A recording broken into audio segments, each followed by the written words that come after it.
19세기 중엽에 미국 시카고의 신발가게 점원으로 일했던 에드워드 킴벨이라고 하는 주일학교 선생님이 계십니다. 이분 아이들 너무너무 사랑하셔서 쉬는 시간이면 거리에 나가서 아이들과 함께 놀아주고 또 그 아이들을 주님께로 인도하기 위해서 시간을 보냈는데, 특별히 또 주일학교의 자기 반 아이들이 정말 예수님의 은혜를 확실히 체험하고 믿음으로 굳게 세워지기를 원했습니다. 그래서 토요일마다 아이들의 집에 찾아가서 말씀을 전하고 아이들이 구원받았는지를 꼼꼼히 점검했습니다. 그러던 중에 하루는 너무너무 가난해서 학교를 포기하고 삼촌 구두방에서 일해야 했던 자기 반 아이를 찾아가서 그 아이에게 복음을 전했습니다. 그리고 소망을 심어주고 하나님 말씀을 가르쳐주고 예수님을 구주로 영접하도록 인도해 주었죠. 그 아이가 자라나서 훗날 수백만 명에게 복음을 전하는 D.L. 무디 목사님이 된 것입니다. 킴벨이라고 하는 교회학교 교사 한 분의 열정이 D.L. 무디라고 하는 수백만 명을 구원해내는 하나님의 일꾼을 세우게 되는 거죠. 무디 목사님은 전도 집회 때마다 자기의 인생의 변화에 대해서 간증하면서 고백하기를, 사랑하는 여러분, 성경은 정보를 주는 책이 아니라 변화를 위한 책입니다. 그러면서 교회 학교 때 나는 정말 어둡고 우울한 시절을 보냈는데 그때 나에게 다가오셔서 나에게 하나님 말씀을 전해준 킴벨 선생님이 계셨기에 내 인생은 변화됐고 내 인생은 새로워졌습니다. 나는 그래서 하나님의 종이 될 수 있었습니다 라고 간증을 늘 하고 다녔다고 합니다. 5월은 가정의 달이고 오늘은 어린이 주일입니다. 우리 자녀는 하나님 주신 선물이고 생명의 기업인 줄로 믿습니다. 모든 부모들의 한결같은 소원은 자녀를 잘 키우는 것입니다. 그래서 오늘 본문 말씀을 통해서 자녀들에게 꼭 가르쳐야 할 것이 무엇인가를 나누려고 하는데, 물론 여러 가지로 많이 우리 자녀들에게 우리가 해줘야 할 것도 있고 가르쳐야 할 것이 있습니다만은, 특별히 오늘의 신앙적인 차원에서 자녀들에게 꼭 가르쳐야 할 것이 무엇인지 살펴보려고 합니다.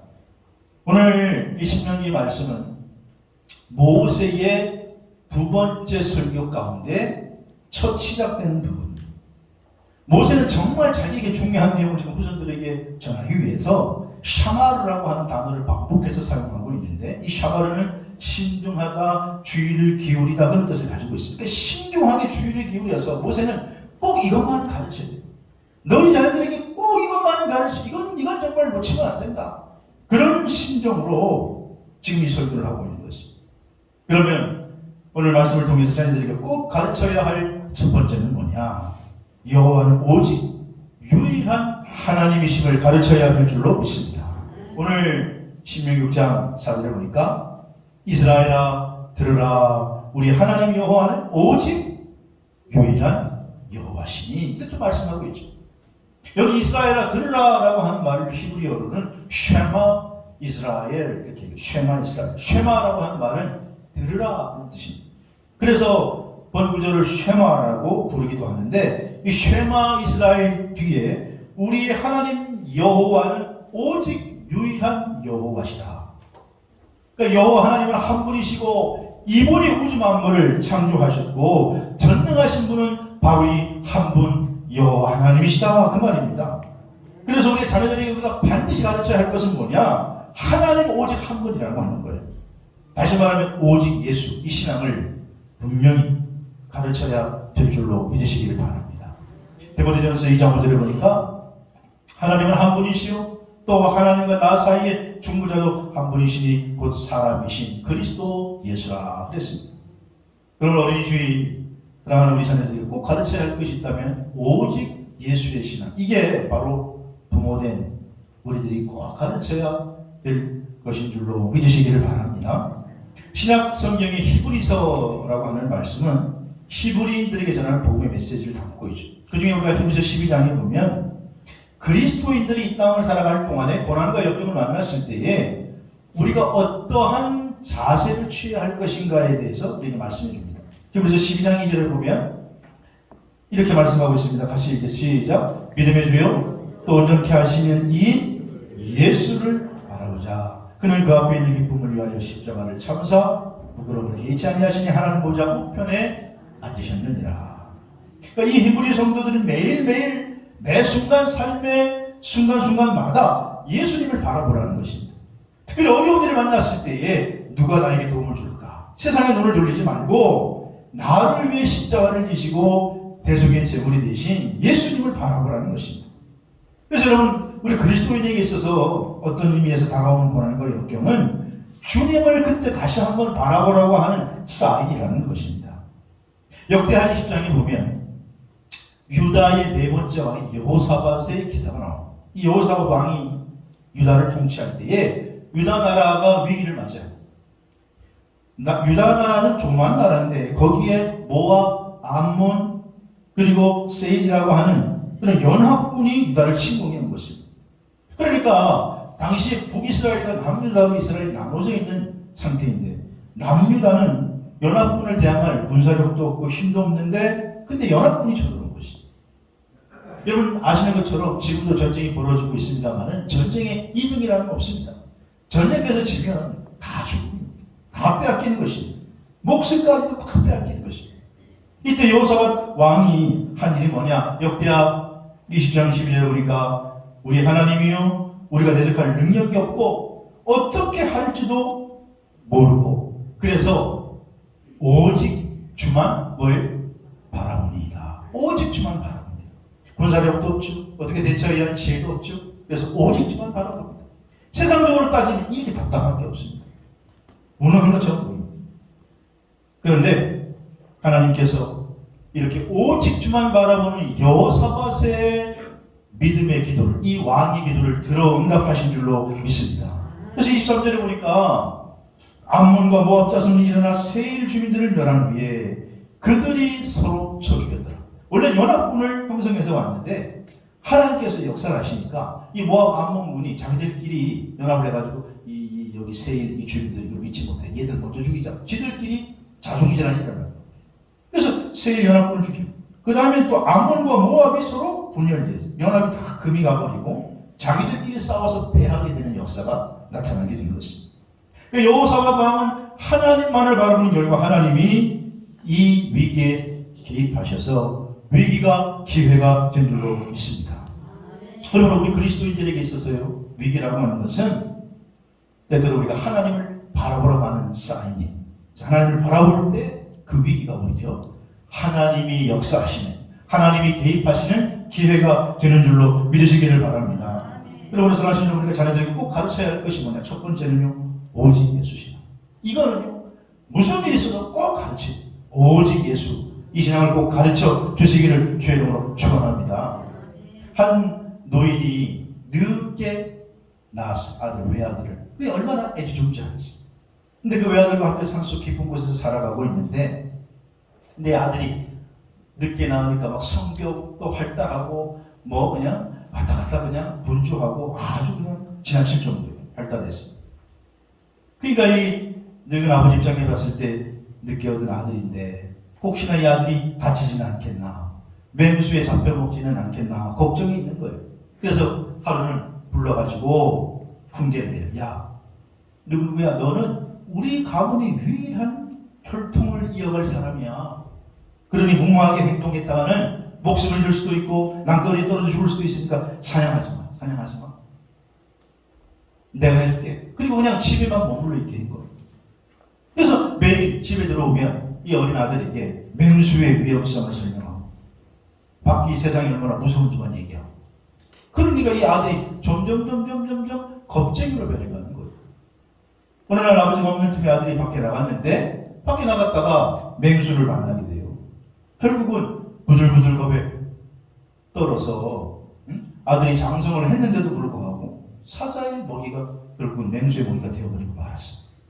갔다 오니까 아들이 죽어있는 모습을 보고 노인이 통곡하면서 후회합니다. 아 내가 왜 맹수와 싸워서 이기는 훈련을 가르치지 않았는가.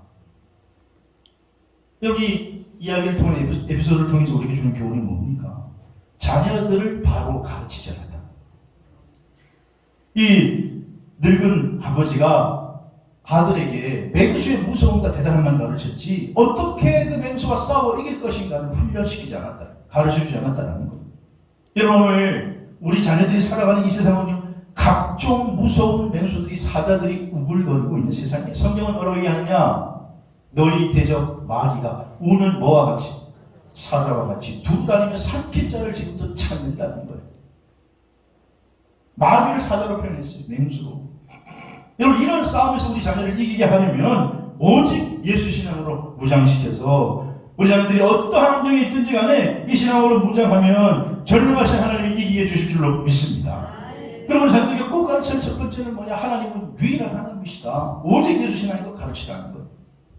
두 번째로 오늘 자녀들에게 가르쳐야 할 것은 뭐냐. 오늘 본문 5절에 보니까 마음을 다하고 뜻을 다하고 힘을 다하여 내 하나님 여호와를 사랑하라. 이것을 가르치라는 거예요. 여기에 지금 모세는 최상급 표현을 세 가지 썼어요. 마음을 다하고 뜻을 다하고 힘을 다하여. 여기 마음이라고 하는 히브리어는 레바브라고 하는 말인데 사람의 가장 중심이 되는 곳을 이 히브리 사람들은 마음이라고 레바브라고 표현했습니다. 그리고 특별히 이 레바브라는 표현은 그 사람의 인격을 표현할 때 레바브라는 표현을 써요. 그러니까 히브리인들은 한마디로 지금 마음을 다하여 이건 인격을 다하여 하나님을 사랑하고 그리고 뜻을 다하여 뜻이라고 하는 말은 네페시라는 말인데 영혼이라는 뜻이에요. 뜻을 다해서 하나님을 사랑하라고 하는 말은 자기의 영혼을 다해서 하나님을 사랑하고 또 힘을 다하여 이 힘이라고 하는 메오드라는 히브리 원어는 넘치는 것. 그래서 그 사람이 내놓을 수 있는 최대한의 것, 넘치는 활동력을 표현할 때 이 메오드라는 말을 쓰는데 다시 말해서 하나님은 힘을 다하여 사랑한다는 것은 삶의 자리에서 최선을 다하여 사랑하는 겁니다. 그래서 마음을 다하고 뜻을 다하고 힘을 다하여 하나님을 사랑하는 것 이것을 가르치는 것입니다. 성도는 자녀들에게 삶의 매 순간순간마다 최선을 다해서 하나님을 사랑하는 것을 가르쳐야 될 줄로 믿으시기 바랍니다. 창세기 22장에 보면 믿음의 조상이라고 하는 아브라함이 너무나 놀라운 일을 당하게 됩니다. 하나님께서 이 아브라함에게 엄청난 명령을 내리시는데 22장 2절에 보니까 여호와께서 이르시되 내 사랑하는 독자 이삭을 데리고 모리아 땅에 가서 내가 내게 일러준 한 산 거기서 그를 번제로 드리라. 여러분 아시는 것처럼 이삭은 100세 얻은 아들이에요. 근데 번제라고 하는 것은 구약시대 믿음의 사람들이 하나님 앞에 드리는 제사 중에 하나인데 양이나 염소를 잡아서 각을 떠서 하나님께 드리는 제사가 번제. 근데 양이 아니고 지금 염소가 아니고 100세 얻은 아들을 번제로 드리라는 거예요. 아브라함 입장에서 도저히 이해할 수가 없었습니다. 근데 창세기 22장 9절에 보니까 하나님이 그에게 일러준 곳으로 아브라함이 일단 가요. 그리고 그것을 제단을 쌓고 나무를 벌려놓고 이삭을 결박하여 제단 위에 이삭을 묻고는 드리려고 합니다. 아브라함이 3일 동안 모리아 산으로 걸어갑니다. 나무로 제단을 쌓습니다. 거기 이삭을 묻고 그리고 제단 위에 올려놓습니다. 칼을 빼듭니다. 그때까지 하나님이 아무런 말씀도 없었어요. 3일 동안 걸어가는 것도 그냥 지켜보고 계셨고 모리아 산 밑에서 혹시나 두 종이 말릴까봐 두 종을 떼놓은 것도 하나님 그냥 가만히 지켜만 보고 계세요.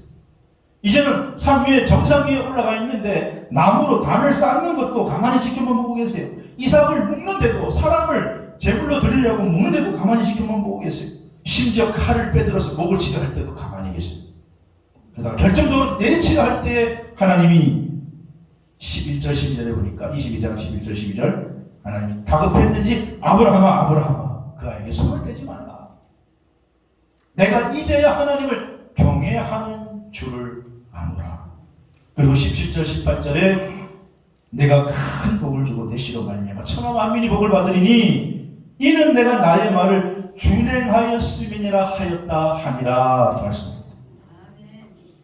아브라함이 하나님을 마음을 다하고 뜻을 다하고 힘을 다해 사랑하는 줄 알았던 것이죠. 감동했던 것이죠. 그래서 하나님께서 아브라함에게 큰 복을 주시겠다.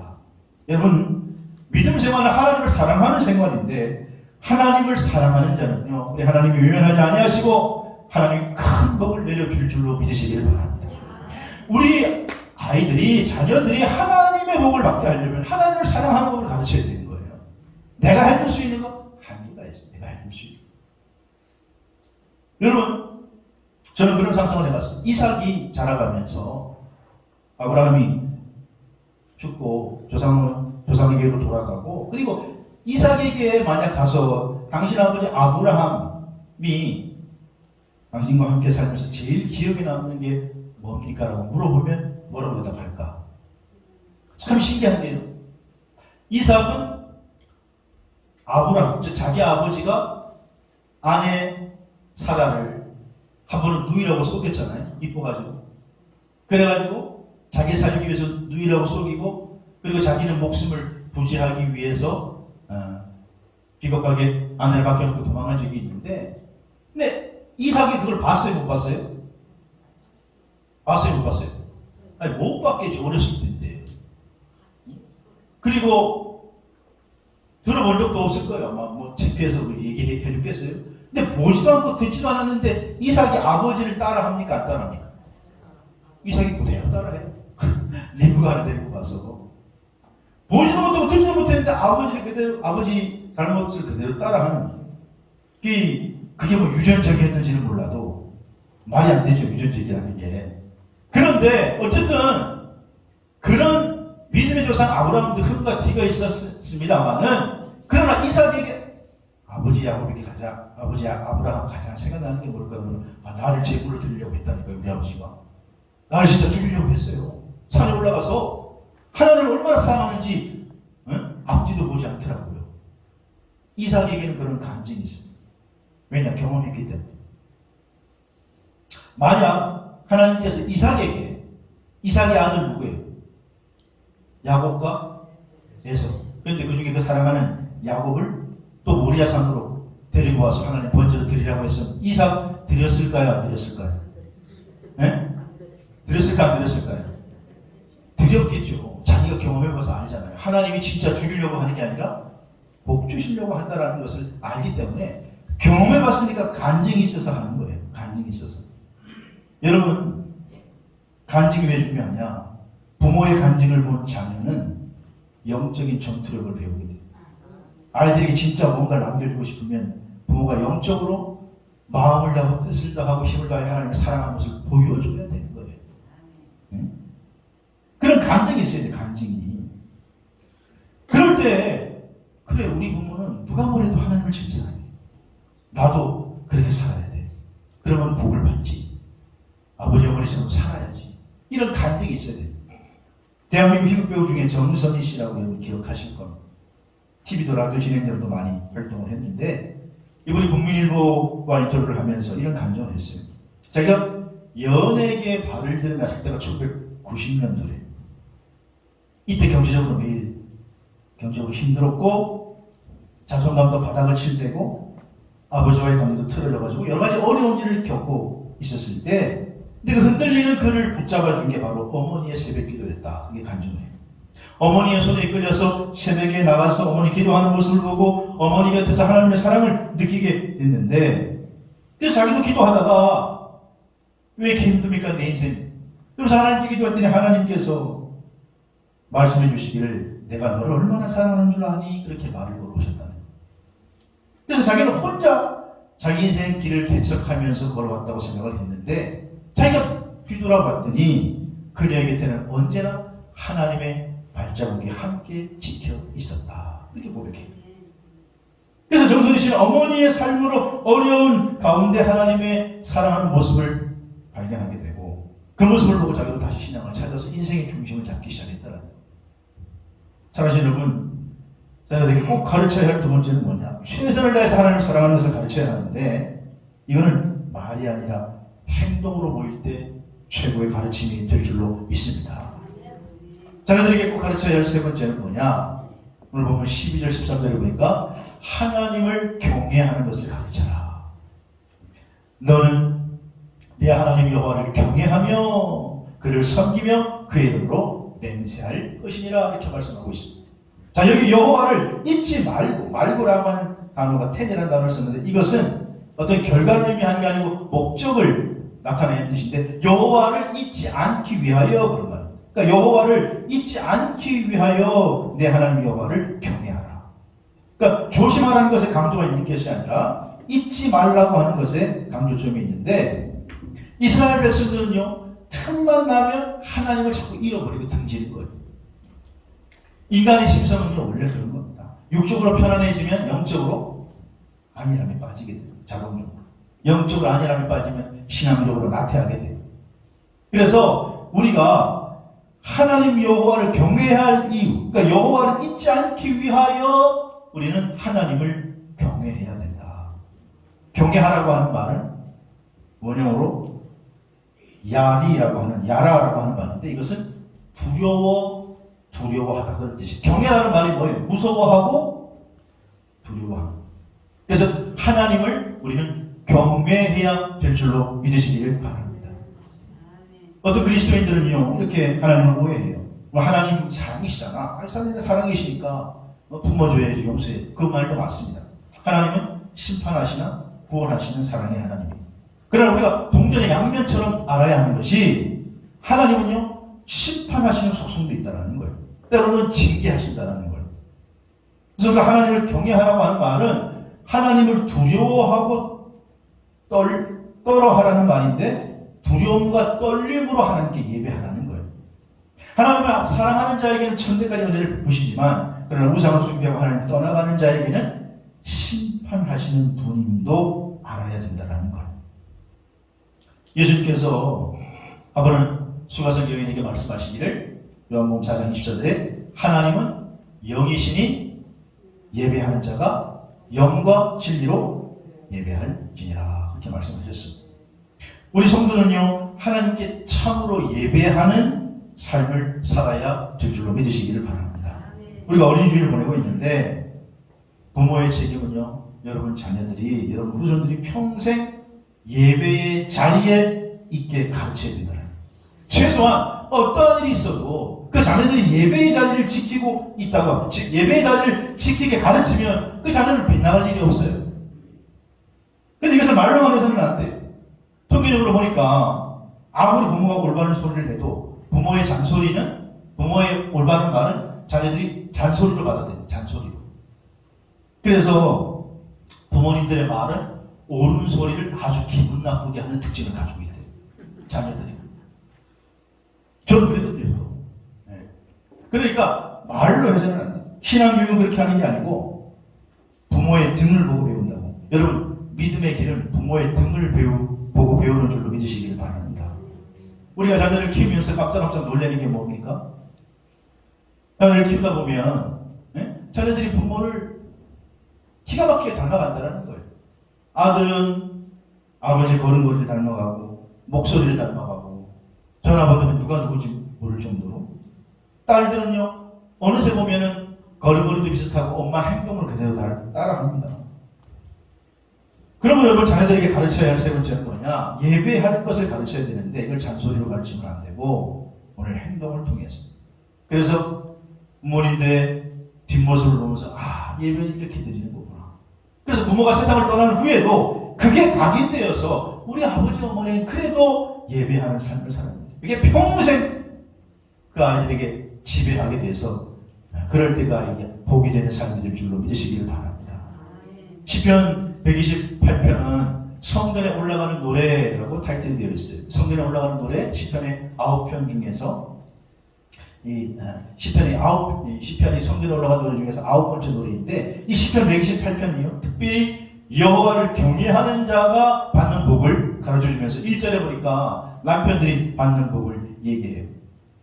그래서 2절에 보니까 시편 128편 2절에 보니까 내가 내 손이 수고한 대로 먹을 것이라. 내가 복되고 형통하리로다. 아니 어떤 면에 있어서 손이 수고한 대로 먹는 게 당연한 거 아니에요? 그런데 지금도 그렇습니다만 옛날에는 고대 사회에서는 수고한 대로 얻지 못했습니다. 근데 하나님께서 수고한 대로 얻을 것이다. 수고한 대로 차곡차곡 쌓이게 할 것이다. 그래서 결국 복되고 형통하게 하실 것이다. 또 아내가 받는 복을 3절에 보니까 내 집 안방에 있는 내 아내는 결실한 포도나무 같다. 이 결실한 포도나무는 다산의 축복을 상징하는 거예요. 당시에 자녀를 많이 낳는 게 복이었습니다. 지금은 안 그럴지 몰라도. 3절에 보니까 내 식탁에 둘러앉은 자녀들은 어린 감람나무 같으리로다. 그러니까 자녀들에게 비전을 가지고 살아가는 축복을 주신다는 거예요. 하나님을 경외하는 자에게 하나님께서 이런 축복을 주시는 줄로 믿으시기 바랍니다. 특별히 가정의 달 어린이주일을 보내면서 우리 자녀들이 하나님의 축복의 주인공이 되기를 주의 이름으로 축원합니다. 혹시 아이고 우리는 뭐 애들 다 키웠는데 뭐 이렇게 후회하시는 분들은 지금부터라도 늦지 않았을 신앙의 모범을 보이면서 후손들을, 손자, 손녀들을, 내 주변에 있는 아이들을 그렇게 키우면 복이 될 줄로 믿으시기 바랍니다. 미숙아로 태어나서 중학교 졸업하지 못하고 자퇴를 한 아이가 있습니다. 너무 일찍 태어나가지고 면역력이 약하니까 아이들과 어울릴 수도 없고 공부도 안 돼. 그래서 그냥 중학교를 자퇴해버렸어요. 근데 이 아이가 15살에 최연소로 연세대 법대에 합격을 하고 21살에 최연소로 사법시험에 합격하는 주인공이 됩니다. 근데 이 아이를 얘기하려고 하는 게 아니라 이 아이를 키우는 엄마를 얘기하려고 하는데 이 엄마가 서울 동작구에 있는 개척교회 장애영 사모님입니다. 이 장애영 사모님이 쓴 책이 엄마의 기준이 아이의 수준을 만든다. 엄마의 기준이 뭘 만든다고요? 아이의 수준을 만든다. 수준. 엄마 마음의 크기가 아이 인생의 크기를 만든다라는 거예요. 이 사모님은 어떻게 이렇게 미숙아로 태어난 면역력 약해서 제대로 친구들과 어울리지 못하고 공부도 하기 힘든 아이를 이렇게 잘 키웠느냐? 이 사모님의 교육법을 물어봤더니 주교양 양육법으로 키웠다. 근데 주교양 양육법이 뭐냐? 그랬더니 사모님이 에베소서 6장 4절 말씀을 근거로 들었어요. 에베소서 6장 4절이 뭐예요? 찾아보세요. 에베소서 6장 4절. 우리가 알고 있는 말씀이에요. 또 아비들아 너희 자녀를 뭐하게 하지 말고 노엽게 하지 말고 오직 주의 교훈과 훈계로 양육하라. 같이 가볼까요? 시작. 또 아비들아 너희 자녀를 노엽게 하지 말고 오직 주의 교훈과 훈계로 양육하라. 아멘. 이 말씀이 기록될 당시 이 에베소서 말씀인데 이 말씀이 기록될 당시의 시대적인 상황은 뭐냐? 로마 시대입니다. 로마 시대. 자, 여러분 로마 시대는요 부모들이 자녀들에 대해서 엄격했고 자녀들은 부모의 소유물로 여겼습니다. 그래서 부모가 그냥 자녀를 팔 수도 있었어요. 소유물로 여겼기 때문에 마음대로 팔아도 흠이 안 됐어요.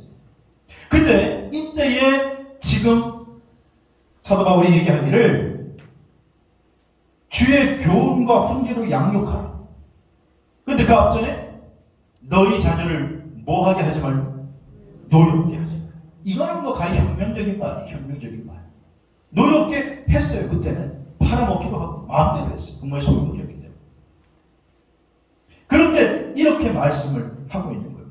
이 장혜영 사모님은 이 말씀을 바탕으로 아들을 양육했는데 처음에 너무너무 미숙하고 제대로 면역력도 없고 아이들과 어울리지도 못하고 공부도 못하고 그런데 그렇게 하면서 하나 깨달은 게 뭐냐? 자녀는 내 소유물이 아니구나. 내 뜻대로 할 수 없으니 하나님 소유물이니 하나님께 맡기자.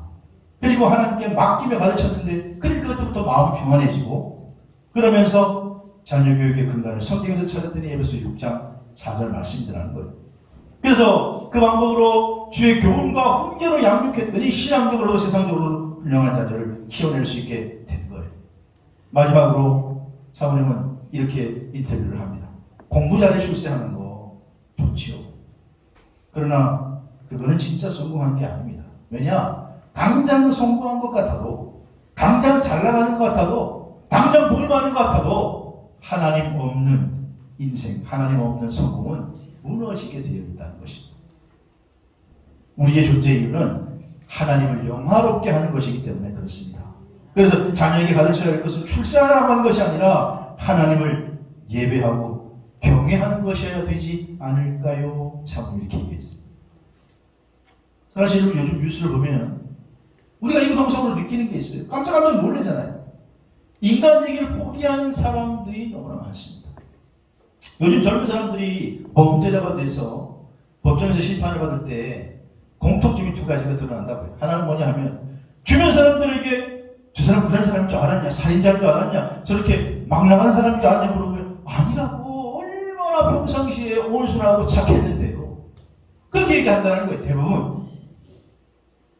그러니까 이 사람들이 평상시에 아무 문제가 없어요. 문제가 있을 때 그 문제를 해결하는 방법이 잘못되어 있는 것이죠. 기준이 없으니까. 그리고 이 사람들은요, 죄를 짓고 나서 마지막에 판사가 뭐 사형, 구형을 딱 내리면 그때 내가 지은 범죄가 그렇게 심각한 범죄인가요? 그러면서 그때 가서 당황해한다는 거예요. 구속하고 사형이라 그러고 몇십 년 언도를 내리면 자기가 지은 죄가 얼마나 심각한지도 요즘은 모른다는 거예요, 대부분. 자녀가 부모를 죽이고 부모가 자녀를 죽이는 게 그게 인간이냐고 반문할 수 있지만, 그러나 여러분 그렇지 않습니다. 누구나 태어날 때 문제로 태어나는 게 아니에요. 태어난 아이들은, 우리 아이들은 백직장과 같은 그 종이 위에 그림을 그리는 건 인생의 선배들입니다. 부모님들입니다. 어떤 그림을 그리냐에 따라서 우리 아이들의 인생이 달라지게 되어 있는 것입니다. 여러분, 우리 그리스도인들의 자녀들에게 반드시 가르쳐야 할 것은 하나님은 유일한 하나님이시다. 여호와시다. 하나님을 마음과 뜻과 정성을 다하여 사랑하라. 이걸 부모가 먼저 모범을 보여야 됩니다. 그리고 평생 동안 어떤 환경이 있든지 내 사랑하는 자녀들이, 손자, 손녀들이 어떤 환경이 있든지 간에 최소한 예배의 자리에 있도록 가르쳐라. 그러면 그 자녀들을 하나님께서 반드시 책임져 주실 줄로 믿습니다. 어린이 주일날 여러분의 자녀가 이 땅에서도 잘 되고 하나님 나라의 영원한 축복의 주인공이 되어서 금생과 내세 복된 삶을 살아가는 자녀들 우뚝 세워지기를 주의 이름으로 축원합니다. 기도하겠습니다.